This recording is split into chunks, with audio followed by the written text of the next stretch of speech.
What's up, guys? Vince Reddy here. Welcome to my review, or, well, basically my return. It's kind of funny because, the One Piece crew is pretty much, or the Straw Hat Pirates, are basically back from like 2 years later. And here I am, like almost a half a year later, of reviewing One Piece again, or at least attempting to, because usually all my other videos of trying to review One Piece has just been attempts, has been just me trying to gather every single information. Listen, when you have like 100 episodes, you don't expect any, especially for me.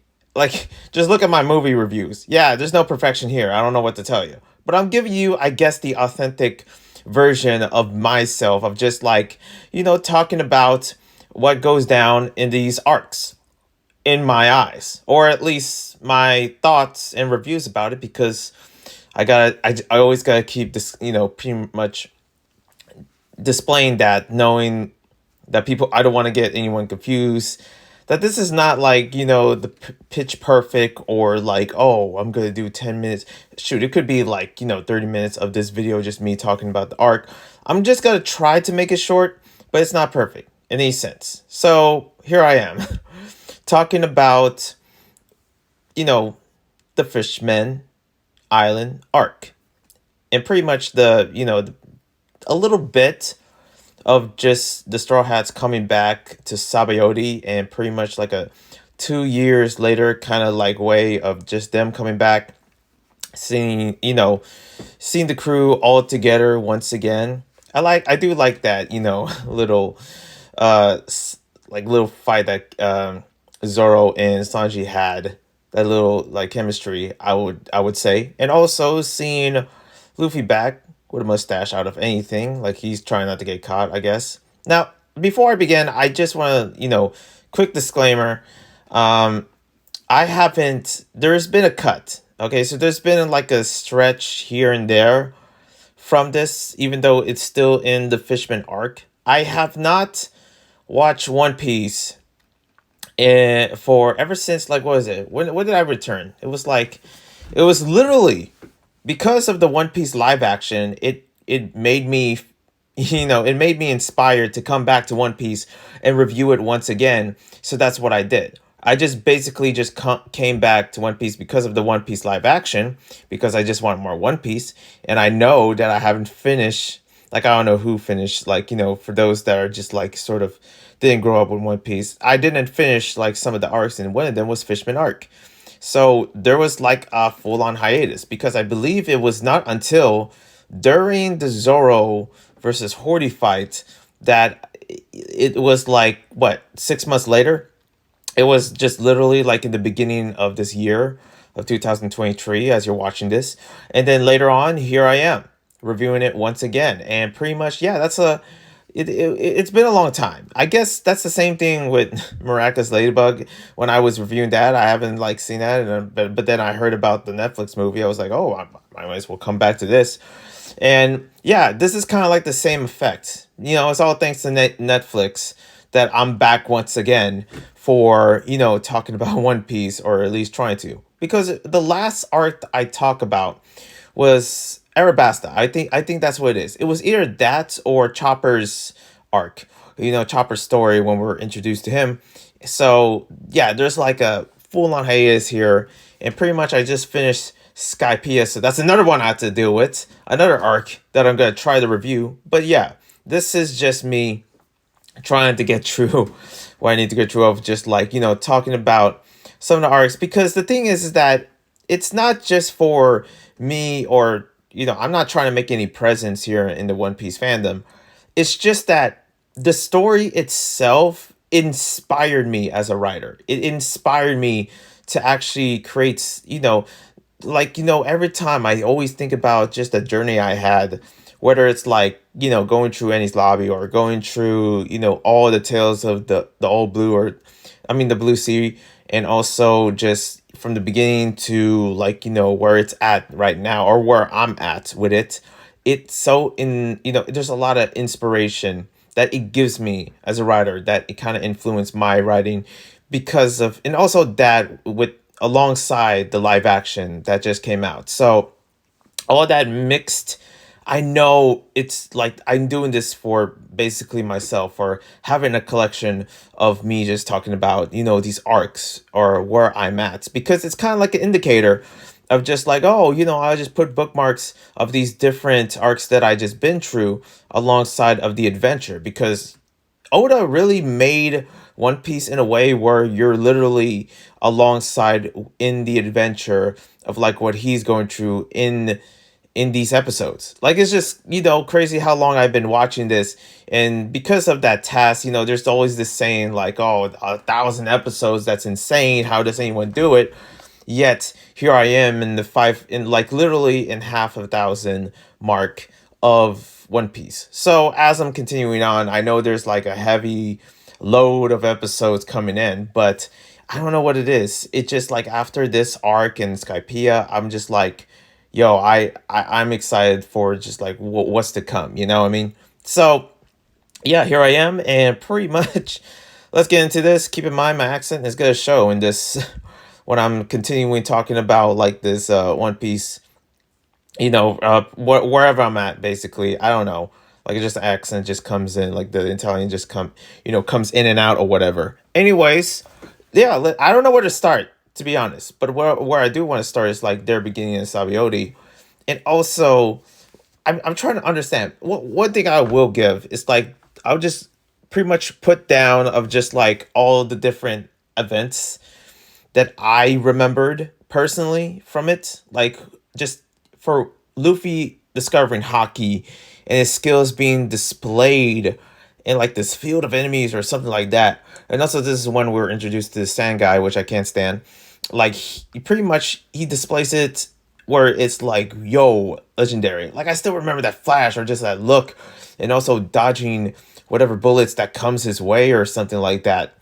And also, like, of course, being introduced to the fake in the Sabaody episodes, in the fake version of the One Piece Straw Hats crew, which they displayed it, and I was like, what happened? So yeah, pretty much, and also we saw it pretty much did a glow up, because we're introduced to the fake version of the Straw Hat Pirates, and then the real Straw Hat Pirates came in, and it's almost like this, like, whoa, the difference, or something like that. There are some stuff that is questionable. Like, I sometimes just look at the different, like, like what is it? Like, Sanji's beard just sticks out to me. And also, what happened to Zoro's eye? And can Nami ever wear a shirt? I don't know. But also, Brooke is famous.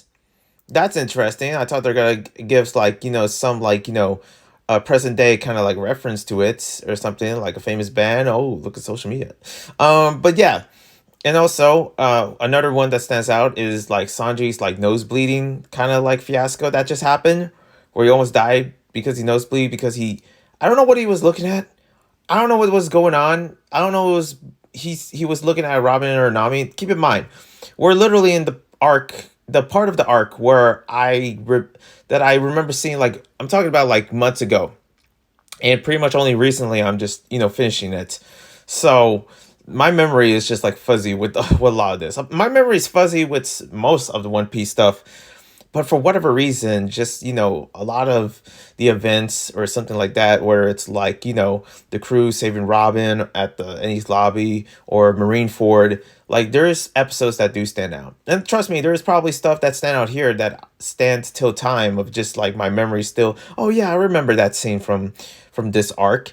So yeah, pretty much Sanji's nosebleed is one of them, and also they get into the deep sea, which we discover this world where it's like it feels like so untapped, but also it's like a mystery. The thing about me, I always am interested when it comes down to like under the sea, like discovering like what's beneath the Mariana Trench, or like or just like what's really under the sea or something like that, like discovering like the darkness behind waters, or whatever, or what creatures is actually present down there, you know what I mean? And later on, like, I don't know how they did it, but they made it to Fishman Island, which is this beautiful sight of just globe almost, where it's like an island itself in land where most of the fishermen people live. And pretty much later on, as they get into like this whole fiasco, like One Piece usually does when they actually get into this whole arc or whatever, invaded the castle. I don't know what happened. Okay, I just again my memory's fuzzy with this, and then out of nowhere, like they were introduced to Neptune, and Neptune got like strapped with chains or something, which is not the first thing that also happened, but also like pretty much is expecting like most of the crew to come like for a visit to the castle or whatever. And also, like, of course, like, introduction of like Hachan and Cammy, like, in the little starfish, that was cool. So it pretty much later on itself, like, this is when like I pretty much forgot most of the stuff, especially being introduced to Vanderdecken and Horty Jones. I mean, I remember first seeing Vanderdecken, and I'm just like every inch of Vanderdecken is creepy. Like, especially him just wanting to fall in love with, Shirahoshi, and it's just like Shirahoshi is probably still a teenager, and Van Decken is like almost 30 or whatever. Like what is this age gap going on? Like he's just waiting for like it's just like I just know he's gonna die for that. Okay, I just know that this is the first kind of like enemy or something like that were just introduced in general without even knowing who he is. But it's already known to who he is because this was like shown before the flashback, which was still creepy itself, and pretty much I didn't really gain no love for him. I know that from what I heard, Fishman Island for many people when it comes to the arc, and I wish I referenced this in the beginning, is that this particular arc a lot of people have criticism for. A lot of people don't like this arc or something like that, which maybe I could understand because the memorable moments are the one that is pretty much not really the fights or anything. I mean that scene with Luffy pretty much punching the ship, like what is it, the Nova or the no oh my god, the Noah, okay, Bible, the Noah. And like that's kind of like pretty much like, also there's like this video that was just talking about Bible references in in One Piece, and pretty much he didn't mention the Noahs. Like, are you serious? So yes, a Bible reference is in this particular arc, and the Noah saying pretty much you have like King Neptune saying like the Noah should not be attacked. Do not destroy the Noah or something, and then Luffy just goes ahead and destroys the Noah, which is like, okay, that just happened. Of course, it would happen for Luffy to destroy like anything basically, because I guess that comes with a blessing, because another memorable moment was actually Luffy just being impatient, and he was like, this was during this moment where Horty has like King Neptune's and his sons like held captive or whatever for everyone to see, and then like he's just ready to execute King Neptune, like, literally in front of his whole entire town that he opt to protect. And yeah, just pretty much also captured Shirahoshi as well as Jinbei, which Jinbei has always been my favorite. I always see Jinbei as like so much as a mentor for Luffy than he has ever had. Especially that emotional moment where they trade blood, which is like almost, which is a taboo in the island, but I teared up on that that scene where they trade blood, or actually Jinbei volunteered to give blood for Luffy, and that one is like just that was a moment where I was like so so like inspired, I guess, for scenes like that. And also, like, it's no pretty much no different when it comes down to like, well, actually is different from this other scene that I'm trying to listen, my brain is gearing up for like where I'm trying to get back to reverse. And yeah, Luffy pretty much like was impatient when Wayne inside of this mouth of like Shirahoshi's like little pet, which is not a little pet, it's a literal shark, which is funny because it's like it's a shark, but it's like Horty's a shark too, and like some of the Arlong's pirates is sharks, but you have a literal shark, which is Shirahoshi shark. I love the diversity though. I can give you that. You got shark living alongside with, because usually they're like bad people, but no, in this case, some of them are good, some of them are bad, or at least most of them are bad.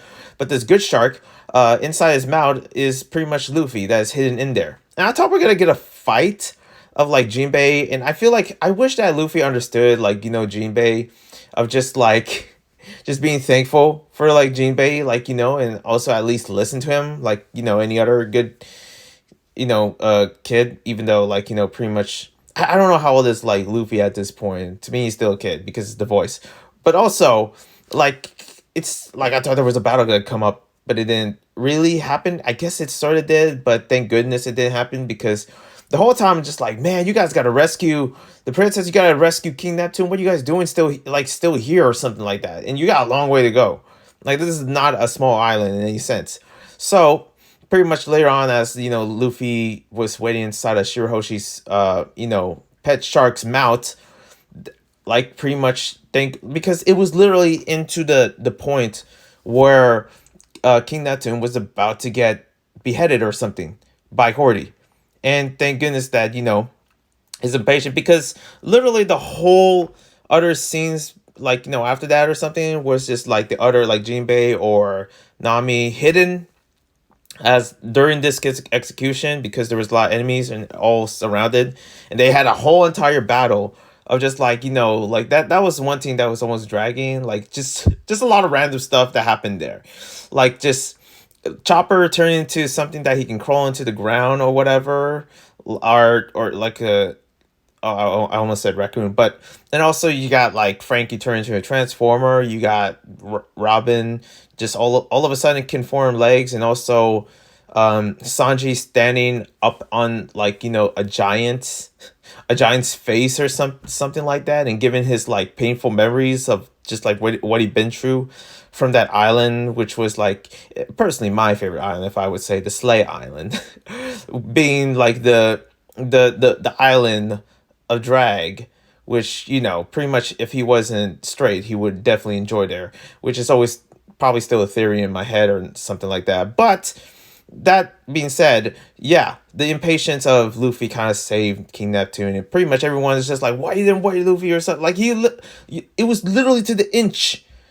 There's no point of waiting at that, like at all. Like I don't get it. But also, like what's crazy is that this other thing I still like, still a memory for me personally of just like the insaneness of just like Vanderdecken is like him chasing against Shirahoshi with the biggest, like with this big ship, because he loves him. It's like that's also another thing that didn't make sense, and that made me like sort of think like what is happening here. I feel like for Shirahoshi or Weepy Hoshi, like just sort of like anytime there's like any scene or something, I like how most of the characters just still stuck to their signature face, especially Mamboshi and Ruboshi, La Floridita or something like that, that Ruboshi actually says, one of the sons.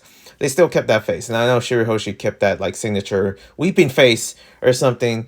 And it's like these especially out down to the moments of seriousness or like literal almost in literal death.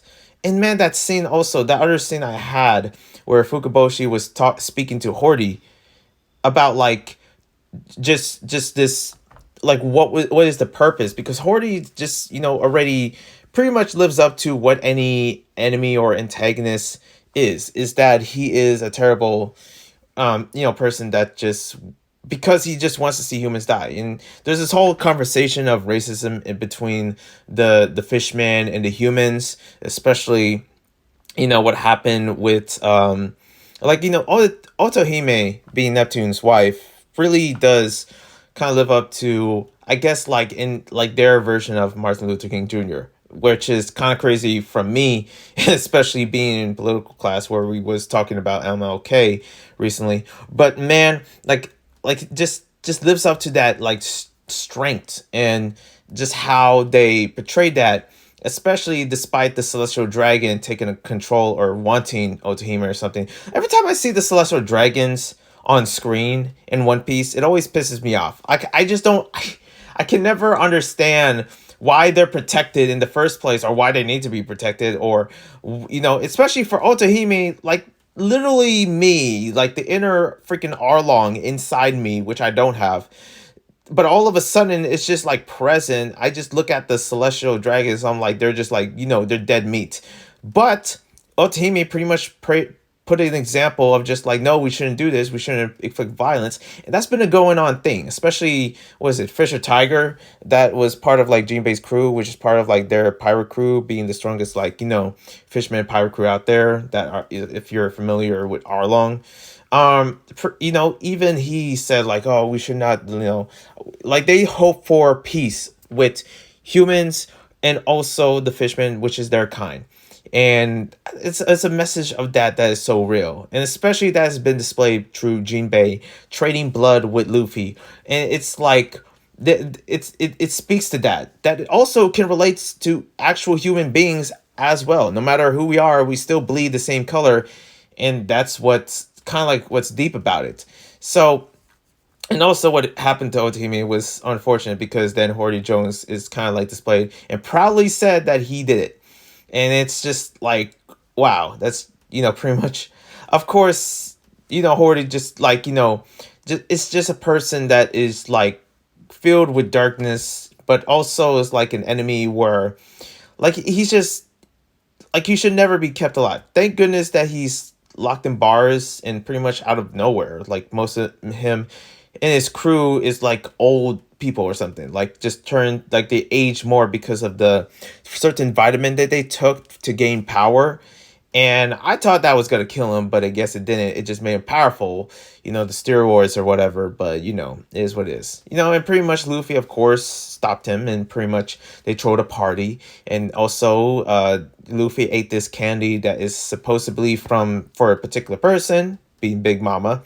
And I'm just gonna say, pretty much like there is a big battle, that is gonna be heated, especially that phone call that Luffy did, that Luffy called, like, when are actually just out of nowhere, just hold the phone when one of the Big Mama's men was actually trying to call one of, for like a report or something. But Luffy just grabbed the phone and it was like, yeah, I'm coming to you, I'm ready to kick your, what. And yeah, to like literally to our grandmama, okay, being Big Mama, which is a creepy looking grandmama, but yeah, you know what I mean. But like I'm just jumping through stuff because the thing is that I'm not trying to be here for so long because it's already long enough. The arc itself, me trying to talk about it, like how you expect me to do it? I just want to mention the memorable stuff, and usually I would say some other stuff, saying the whole entire arc. Ain't nobody got time for that. Ain't nobody got time for actually me talking about literally the whole entire arc. Are you kidding me? Literally, it's, you know what it is? It's, listen, I can be a hungry person, but I know if you gave me 2 sandwiches, it's good. Okay? I don't need 4, 3, or like, I don't need like 5 more or something, even though like I'll probably be like, yeah, I just need 2 sandwiches and I'm out. Peace.